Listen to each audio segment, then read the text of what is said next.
after talking about the female client, Yeah. the one who says, I want a man to commit, but he's not. Yeah. I think that's super common. Yeah. I think people are feeling like, hey, we're 30, we're mid-30s, we're 40. Why does he not want to commit?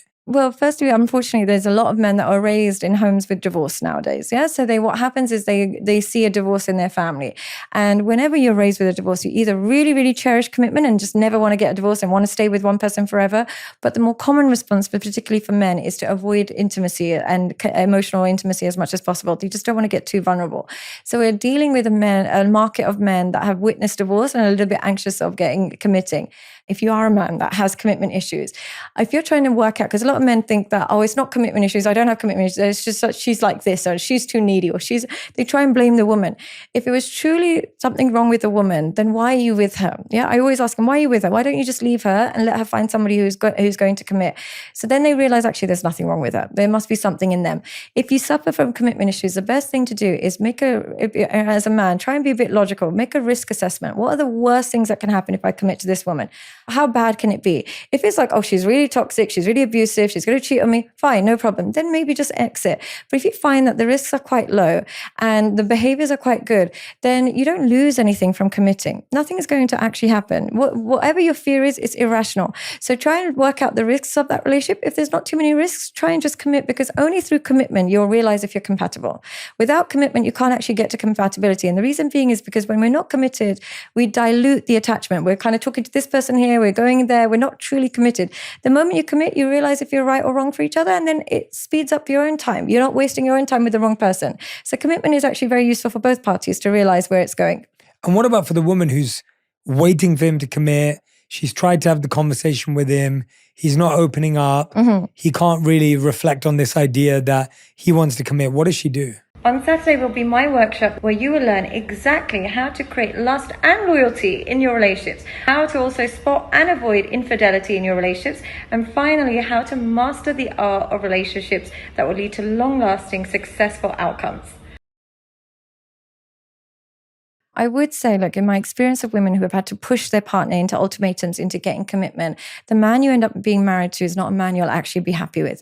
The men that are pushed into commitment tend to resent their partners for making them a married man. They get angry at small signs of intimacy. They get annoyed that they have to be loving to you. They get annoyed that they have to check in with you every day and tell you what time they're coming home and what time dinner's going to be ready. They resent the patterns of being married.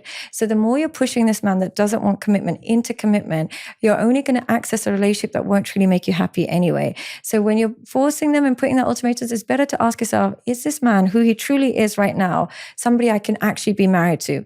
If the answer is, he's got potential, maybe if he committed, then try not to. But if it's like, yes, he is, then he would naturally like commitment. So ask yourself, is it truly someone worth pushing into commitment? Because usually they turn into a very negative person when you push them into commitment anyway. I'm glad you said that about ultimatums. I'm not a fan at all. I'm not a fan. Why don't you like them?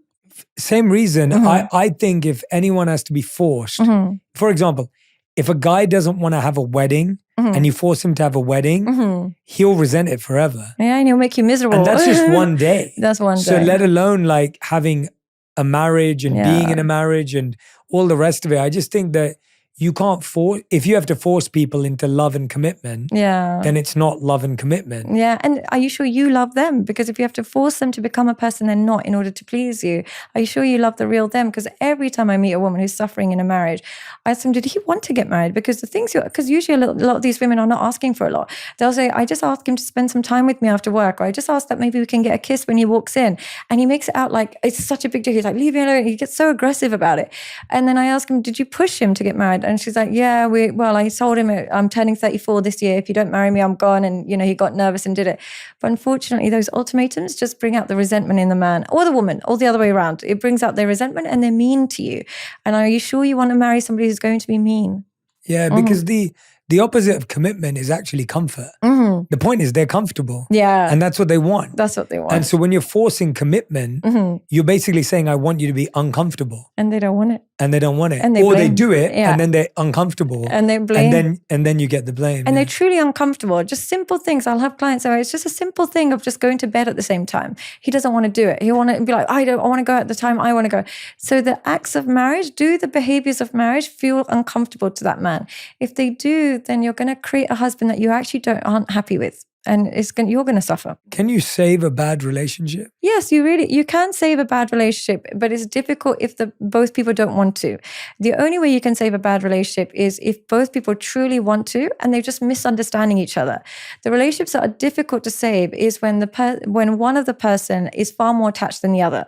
When one person is really wanting the relationship to work and the other person is simply not attracted, not invested, and not committed.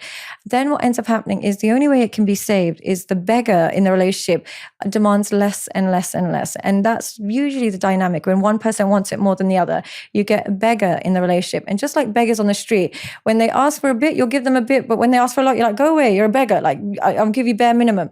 That's how couples start to treat the person who begs to be with them. So when you enter that dynamic, it's very difficult to fix. But when you enter a dynamic where we don't know why we keep butting heads, we love each other, I don't know why it's not working, then it's probably just something wrong in understanding each other's core needs, and it's very easy to fix those people. Yeah, I think it's natural for relationships to go through ups and downs. It's pretty remarkable if a relationship is always hard because work comes up. I think having children is a huge one for people to stay connected during that time. Travel, there's a million things that are going to happen. And all of it comes down to, am I communicating with that person and are they communicating with me? Yeah. And I think we just haven't been trained to say, hey, when you're going through a change, tell your partner and practice it when the changes are small. Like, hey, for the next 3 days, I've got a busy work period. Hey, for the next week, I've got a big presentation at work I'm preparing for. Like, talk about those tiny things so that when you have big things like having kids or travel or parent issues, you're not as scared. Yeah, it's not so bad. But then I do find what relationships happen in relationships. There's relationships that have pains, which are ups and downs. Maybe they miscarriage, maybe things go wrong, busy with work. And there's relationships that are suffering, which is simply consequences of poor decisions when you've chosen the wrong person. Pains will happen in every marriage. Every marriage will have ups and downs, financial issues, babies will come, babies will go, God forbid, parents get sick. Those are pains in marriages. These are to be expected, and it can cause rough periods. Suffering is when, even without those, there are emotional consequences of just choosing the wrong partner, and daily things, small things become big fights. You just want to hold hands, they get angry at that. You just want to spend more time, they get angry at that. Your life starts to feel like suffering. And when it's more suffering than it is pain, then it's a bit harder to fix those marriages. I do think picking is such a big part of it. Yeah, it's so hard when going back to your 3 A's and your 3 L's. If someone's been with someone for 10 years now and the attraction's faded naturally to some degree, they kind of admire them and they kind of get adoration to some degree. And you already have kids together, you're not going to necessarily get divorced. No, but then that's fine. That's actually not so end of the world, as long as it's not so toxic. If you've got to a stage where it's kind of okay, it's not so bad, I think in this day and age, that's a win. You know, I know it sounds terrible and it sounds like, oh, you're just floating by. But I think as long as you're avoiding suffering and you're not toxic, if you're after 10 years, you're kind of attracted, kind of admires, some adoration, but it's not unstable, I actually think that's a win. I know that sounds terrible, but I just think that's not a bad, I wouldn't be terrified if I had that. It's only when you never had those to begin with and then they just gets exaggerated, it usually turns into suffering. Yeah, so unless it's toxic, abusive, exploitative. I think if you don't have it so bad and you don't have any of the deal breakers, I think what happens is people focus so much on like having the highs in a relationship.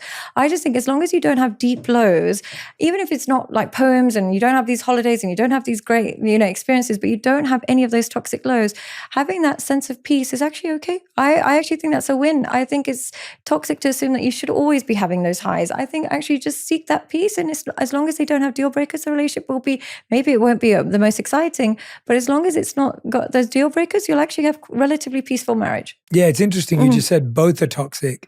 Always wanting to be on a high is toxic. Yeah, very much. And naturally someone who treats you low is toxic. Yeah. And so both of them can be toxic. So both of them. As opposed to accepting that peace is a great place to be. It's the goal. On Saturday will be my workshop where you will learn exactly how to create lust and loyalty in your relationships, how to also spot and avoid infidelity in your relationships, and finally how to master the art of relationships that will lead to long-lasting, successful outcomes.